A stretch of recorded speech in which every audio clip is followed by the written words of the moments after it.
ओम श्री हनुम भीम मध्वांतर्गत श्री रामकृष्ण वेदव्यासात्मक श्री लक्ष्मी हयग्रीवाय नमः। हरि ओम। हरे श्रीनिवास श्री गुरुराजो विजयते। अनैत्तु सज्जनர்களுக்கும் दासन श्रीनिवासनिன் अनेक कोटि நமஸ்காரங்கள்।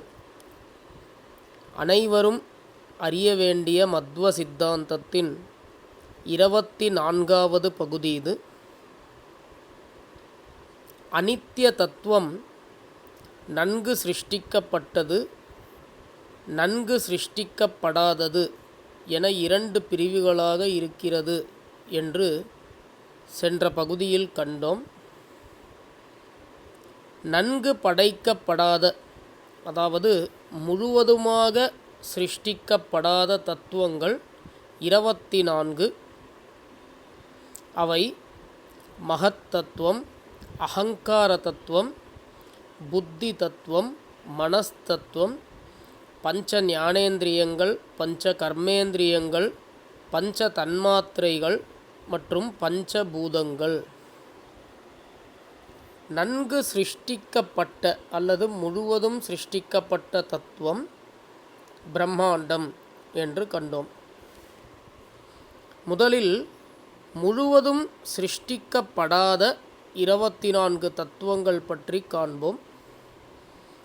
பிரகிருதி தத்துவமே இப்பிரபஞ்சத்திற்கு உபாதான காரணம் அல்லது அடிப்படை பொருள் என்று கண்டோம். சில தத்துவங்களுக்கு பிரகிருதி நேரடி காரணமாகவும் பல தத்துவங்களுக்கு மறைமுக காரணமாகவும் அமைகிறது. அவ்வகையில் பிரகிருதியிலிருந்து நேரடியாக குணத்ரயம் என்று சொல்லப்படும் முக்குணங்களான சத்துவம், ரஜஸ், தமஸ் ஆகிய குணங்கள் தோன்றுகின்றன. சில சித்தாந்தங்களில் இம்மூன்றும் பிரகிருதியின் 3 குணங்களாக கொள்ளப்படுகின்றன. ஆனால் மத்வ சித்தாந்தத்தில் இம்மூன்று குணங்களும் பிரகிருதியில் இருந்து சிருஷ்டிக்கப்படுகின்றன அல்லது தோன்றுகின்றன. அவ்வகையில் பிரகிருதி சத்வ, ரஜஸ், தமஸ் ஆகிய முக்குணங்களுக்கு நேரடி காரணம் ஆகிறது. அதன் பிறகு அந்த முக்குணங்களில் இருந்து மகத் தத்துவம் தோன்றுகிறது. மகத் தத்துவத்தில் இருந்து அகங்கார தத்துவம் தோன்றுகிறது. இப்படி ஒரு தத்துவம் மற்றொரு தத்துவத்திற்கு காரணம் ஆகிறது. ஆகவே மகத் தத்துவம் தொடங்கி மற்ற தத்துவங்களுக்கு பிரகிருதி மறைமுக காரணம் ஆகிறது. ஒரு உதாரணம் காண்போம். என் தந்தையில் இருந்து நான் தோன்றினேன். உண்மையில் என் தந்தை என் ஜீவனை சிருஷ்டிக்கவில்லை. ஜீவன் அனாதி. ஆனால் என்னுடைய இவ்வுடலுக்கு என் தந்தை ஒரு காரணம். என் மகன் அடைந்துள்ள உடலுக்கு நான் காரணம் என்று சொல்லலாமா? அப்பொழுது என் உடலுக்கு என் தந்தை நேரடி காரணம் என்றும், என்னிலிருந்து தோன்றிய என் மகன் உடலுக்கு அவர் மறைமுக காரணம் என்றும் கூறலாமா? உண்மையில் உடலையும் சிருஷ்டிப்பது இறைவனே. நாம் புரிந்து கொள்வதற்காக ஒரு உதாரணம் கூறினேன், அவ்வளவே. நாம் கண்ட உதாரணத்தைப் போல் பிரகிருதி முக்குணங்களுக்கு நேரடி காரணம் ஆகிறது. அதன் பிறகு தோற்றுவிக்கப்பட்ட ஒவ்வொரு தத்துவமும் அடுத்த தத்துவத்திற்கு காரணம் ஆவதால் பிரகிருதி இவற்றிற்கு மறைமுக காரணம் என்கிறோம். பிரகிருதியின் அபிமானி தேவதை மகாலட்சுமி. அவளே ஜட பிரகிருதியை கட்டுப்படுத்துகிறாள்.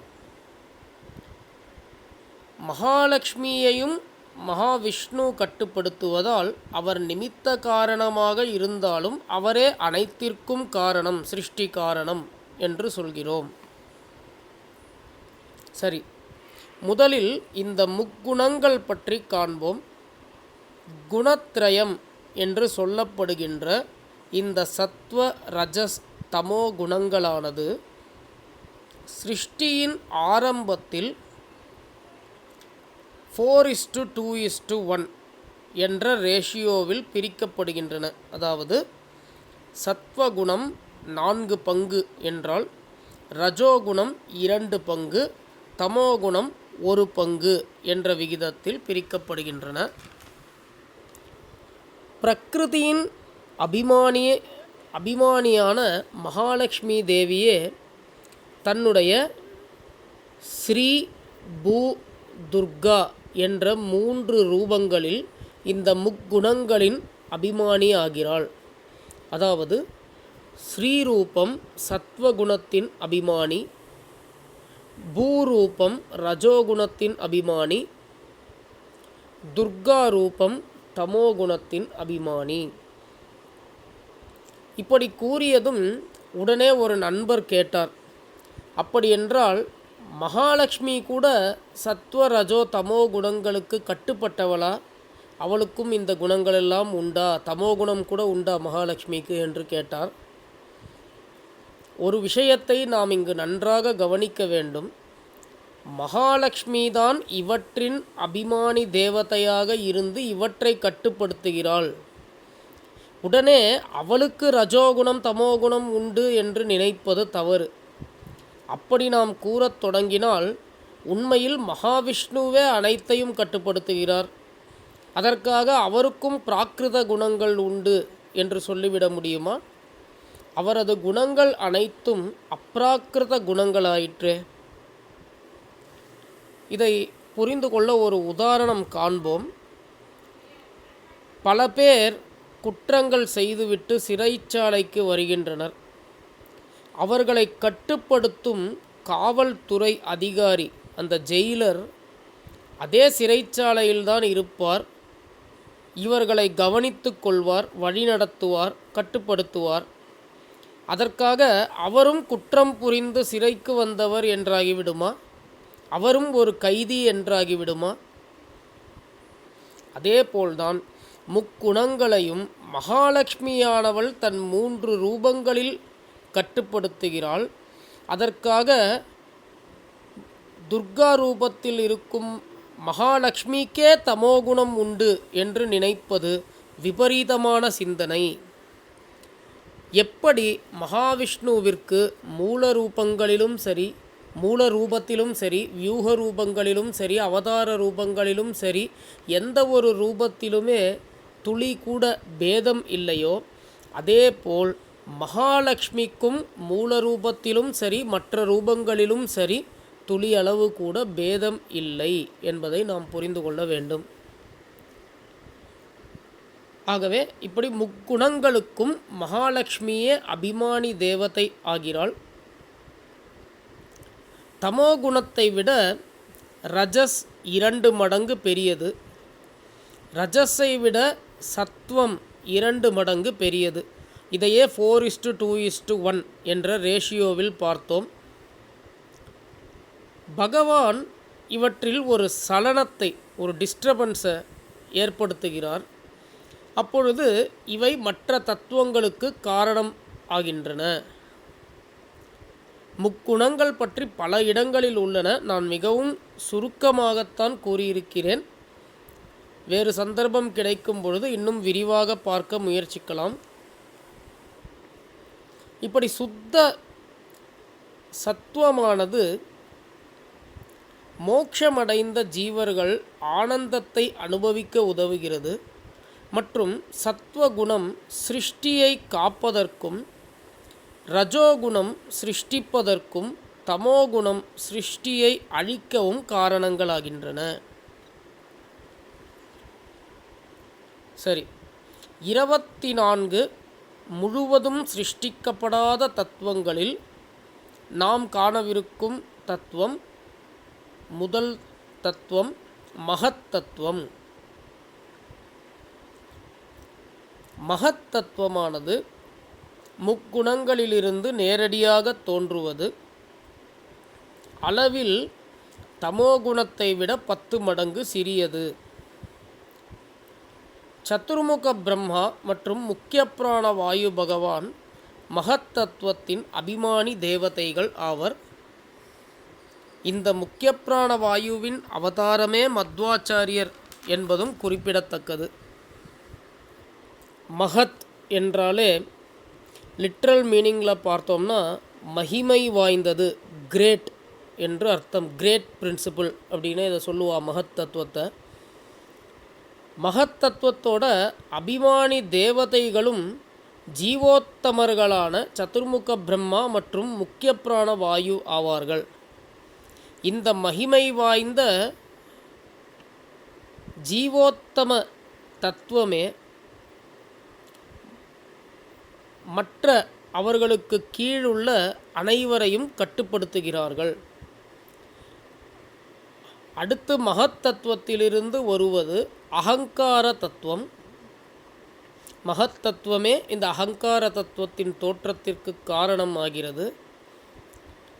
இது விகிதத்தில் மகத் தத்துவத்தை விட 10 மடங்கு குறைந்ததாக உள்ளது. அகங்கார தத்துவம் அதாவது அகங்காரம் 3 வகைப்படும்.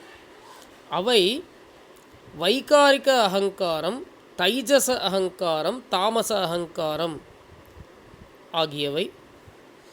இவற்றை சாத்வீக அகங்காரம், ராஜச அகங்காரம், தாமச அகங்காரம் என்றும் சொல்வர். அகங்கார தத்துவத்தின் அபிமானி தேவதைகள் கருடன், சேஷன் மற்றும் ருத்ரன் இம்மூவர் ஆவர். பிரகிருதியின் அபிமானி லக்ஷ்மி. அவள் விஷ்ணுவின் கீழ் வருகிறாள், கட்டுப்பட்டிருக்கிறாள். லக்ஷ்மியின் 3 ரூபங்களான ஸ்ரீ, பூ, துர்கா முக்குணங்களின் அபிமானி தேவதைகள். அதன் பிறகு தோன்றியது மகத் தத்துவம். அதன் அபிமானி தேவதைகள் பிரம்மா மற்றும் வாயு. தாரதமியத்தில் முதலில் விஷ்ணு, அடுத்து லக்ஷ்மி, அடுத்து பிரம்மா, வாயு மற்றும் அவர்களது மனைவியர். அடுத்து அகங்கார தத்துவத்தின் அபிமானிகளான கருடன், சேஷன், ருத்ரன் ஆகியோர் தாரதமியத்திலும் பிரம்மா, வாயுவை விட சிறியவர்கள். ஒரு குறிப்புக்காக சொன்னேன். தேவதா தாரதமியம் பற்றி பிறகு இதே தொடரில் நாம் விரிவாக காணப்போகிறோம். சரி, அகங்காரம் என்றால் ஐ பிரின்சிபிள் என்று சொல்வார்கள். EYEI கண், அது அல்ல. ஐ, நான், அகம் என்பதை குறிக்கிறது. 3 வகையான அகங்காரங்கள் வைகாரிக, தைஜச, தாமச அகங்காரங்கள் என்று கண்டோம். மேலும் சிருஷ்டி கிரமத்தை அடுத்த பகுதியில் தொடருவோம்.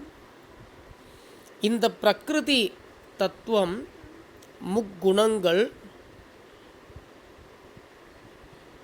மேலும் தோன்றும் 24 தத்துவங்கள், அண்டம் போன்றவை புராணங்களில் பெரும் அளவில் பொதுவாக பேசப்பட்டிருந்தாலும் அவற்றை நன்கு புரிந்து கொள்ள மத்வ சித்தாந்த கிரந்தங்களின் துணை மிகவும் அவசியம் என்பதை உறுதியாக கூறலாம்.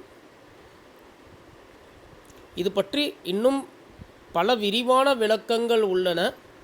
நம்முடைய நோக்கம் பஞ்சபேதம் மற்றும் தாரதமியத்தை பற்றி நன்கு அறிவது என்பதால் இவற்றை மிகவும் சுருக்கமாகவே கூறியிருக்கிறேன். வேறு ஒரு சந்தர்ப்பம் கிடைத்தால் இவற்றை பற்றி இன்னும் நன்றாக விரிவாக காணலாம். அதற்கு பகவான் அருள் புரியட்டும். இந்த பகுதி இத்துடன் இருக்கட்டும். மீண்டும் அடுத்த பகுதியில் சந்திப்போம். நன்றி. சர்வம் ஸ்ரீ ஸ்ரீனிவாசார்ப்பணமஸ்து.